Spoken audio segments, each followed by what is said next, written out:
Okay, welcome guys. History 6C. We are dealing with a topic called the Cold War.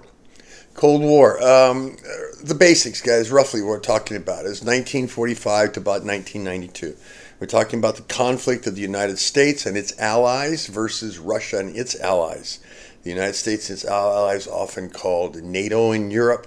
The Russians and their allies, often called the Warsaw Pact.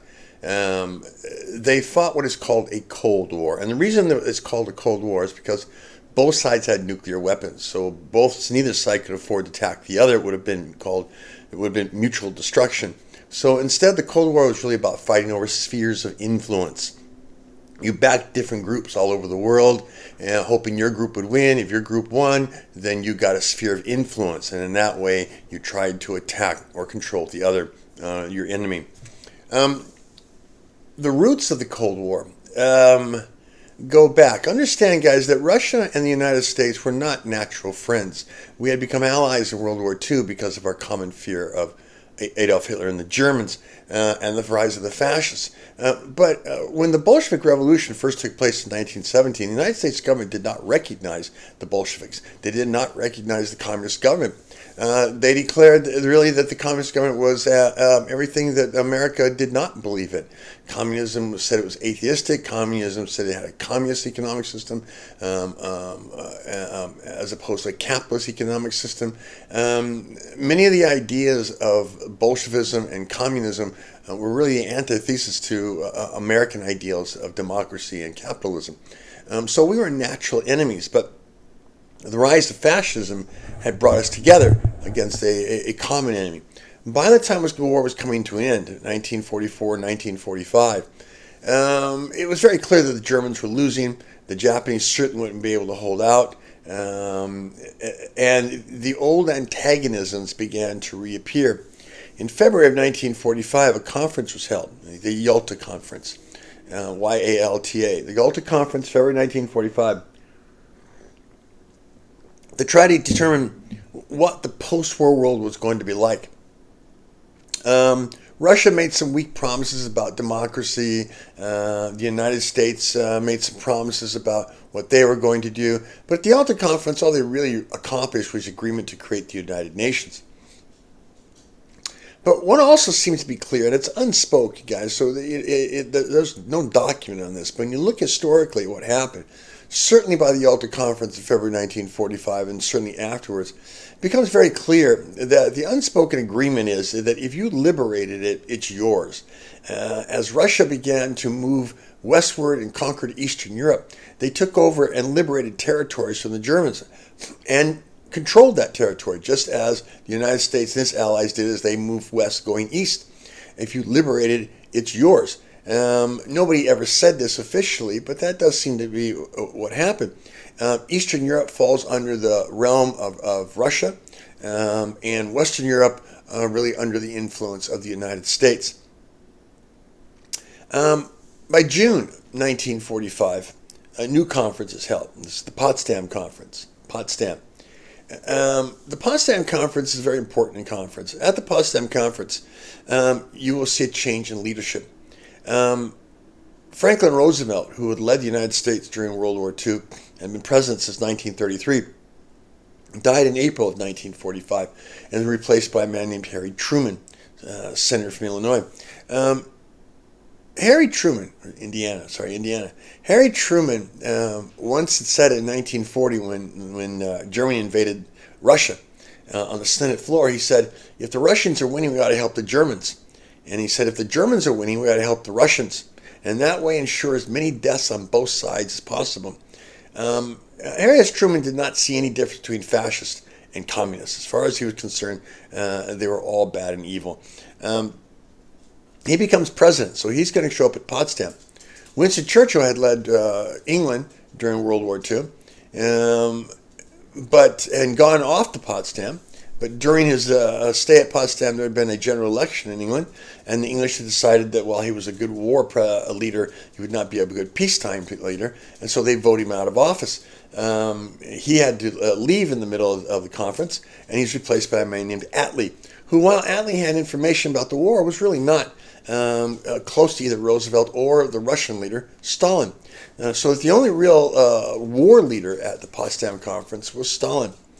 At the Potsdam Conference, they had many discussions about the post-war world and what was going to happen, but a very significant event occurred. We don't know the exact details of this, but it does appear that Truman and Stalin were having a pretty good discussion about events when one of Truman's assistants came in, whispered something in his ear. They went outside, they spoke for a while, and when Truman came back, it said that he was more confident, more aggressive than he'd ever been with Stalin. And the thing that he's supposed to have been told, whether it was in that manner or some other manner, was that we have the atomic bomb and it works. And that gave Truman really the upper hand. His dropping of the atomic bomb in August 1945 on Nagasaki certainly ended the war with Japan. Hiroshima. First bomb dropped on Hiroshima. His second bomb, though, dropped 3 days later, dropped on Nagasaki. That was more than likely to tell the Russians that we have these bombs and that we can drop them anytime. The war ends with the dropping of the atomic bombs. Japan sues for peace. But now the new conflict begins to appear between Russia and the United States. After World War I, the richest country in the world and in the West was the United States. And we had lent a lot of money to Europe to help rebuild, but we had given them short-term, high-interest loans that they could never possibly pay off and just created more economic problems. So in 1947, Truman set up a policy called the Marshall Plan. And the Marshall Plan, he offered $20 billion to go to Western Europe and Russia and its allies, Eastern Europe, to rebuild. $20 billion.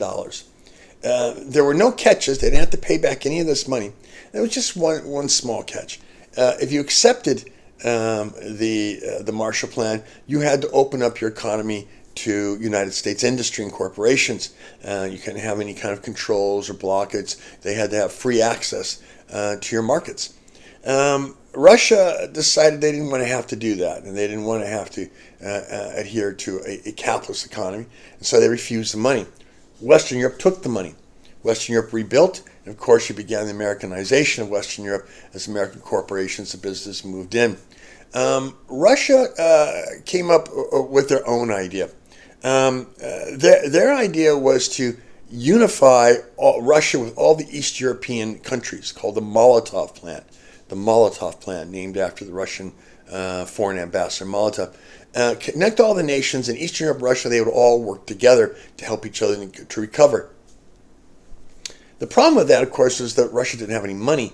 So really what the Molotov Plan ended up being was Russia sucked all the resources out of most of Eastern Europe and went back to Russia, and Eastern Europe ended up with very little.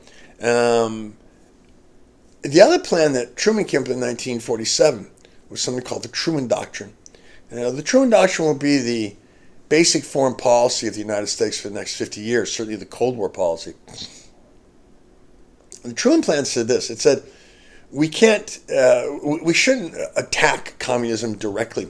Communism is a political theory that cannot live on its own. If you contain it, keep it from growing, it will in fact implode. It can't survive on its own. The only reason that communism is able to grow or be successful is because people lose hope. And they turn to communism as a possibility of solving their problems. What we're going to do with the Truman Doctrine is we're going to prevent communism from spreading by giving people hope. Whenever it looks like there's going to be some kind of a social breakdown, political breakdown, communism is going to rise, the United States will be there with money and equipment and military if necessary to help the hopeless fight against the communist incursions. Truman Doctrine. And we will do that for about 50 years. It explains our involvement in a number of different wars. To help do this, by 1949, the United States led the creation of something called the Warsaw Pact. Now, the Warsaw Pact was a military alliance of the United States and Western Europe. Warsaw Pact. A military alliance specifically to prevent Russian incursions in the West. Russia will eventually create its own version of this, not until 1955, but something called the Warsaw Pact, which militarily unified Eastern Europe with Russia. So now we have these two blocks of military and economic powers facing each other in Western Europe. But so far we haven't had a conflict. We've just had a lot of talking, a lot of political organizing, but nothing really to say here's a conflict involved that begins the Cold War. That conflict begins in 1948. To understand this, you have to understand something called the Berlin Airlift. To understand that, you have to understand this. When Germany was finally conquered, Russia took over most of Eastern Germany. The United States and its allies, France and Britain, took over Western Germany. The capital of Germany is Berlin. Berlin was in the eastern part of Germany. It's in the eastern part of Germany, so it was controlled by Russia. After the war, the allies, including Russia, decided what they would do. They would split Germany into 4 districts, 4 areas, each controlled by one of them. One for the United States, one for France, one for Britain, one for Russia. Russia would get the eastern district. But they also decided they would split up Berlin, city Berlin, into 4 sections, each getting one, just like Germany.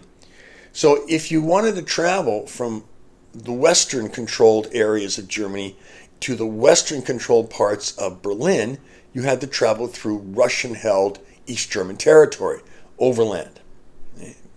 In 1948, the Russians decided that they wanted the West to get out of Berlin, and they cut off the roads to Berlin. The idea being that they would simply starve West Berlin into finally capitulating and coming under the control of Russia, so Russia would control the whole city of Berlin. Instead of trying to break this blockade and causing war, Truman decided that they would supply West Berlin with all the goods they needed by air. This began what's known as the Berlin Airlift. Thousands of planes flying into West Berlin, bringing all the goods that people would need. By 1949, Russia's bluff, since Russia was not prepared to invade West Berlin and cause an all-out war, Russia decided to back off. This is the Berlin Airlift, 1948 to 1949. First conflict in the Cold War. Now, excuse me, let's talk a little bit domestically. Let's talk about the United States. We haven't done a lot of just straight United States history, so let's just talk about them for a little bit.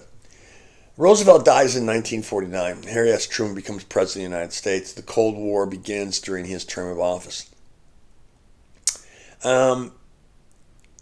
In 1950, you're going to have new elections.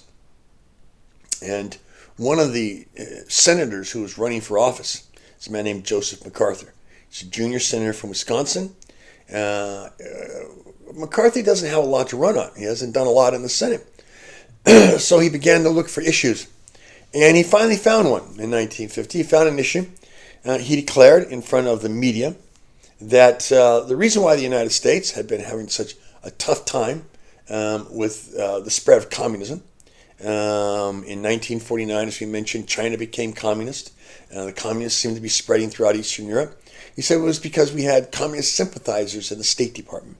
The State Department communist sympathizers were allowing these communists to have victories all over the world. He said, he held up a piece of paper, he said, I have the names of communist sympathizers in the Senate, and we must find them, dig them out. The American public responded to this much stronger than McCarthy ever thought they would. We had seemed to be losing out. There had been cases of spies. There was the Alger Hiss case in 1948. Alger Hiss was accused of selling secrets to the Russians. 1946, Julius and Ethel Rosenberg had been accused of selling secrets to the Russians. In 1948, the Russians had gotten the atomic bomb. And in fact, in 1950, they got the hydrogen bomb before us. So really, many Americans looked and said, that's got to be it. We know the communist system doesn't work. They can't possibly compete with us unless they're cheating. So they must be cheating. So there are sympathizers. There was such a strong response that Congress decided to give McCarthy a committee, the Committee on Un-American Activities, to investigate communist sympathizers. And McCarthy did something very, very revolutionary.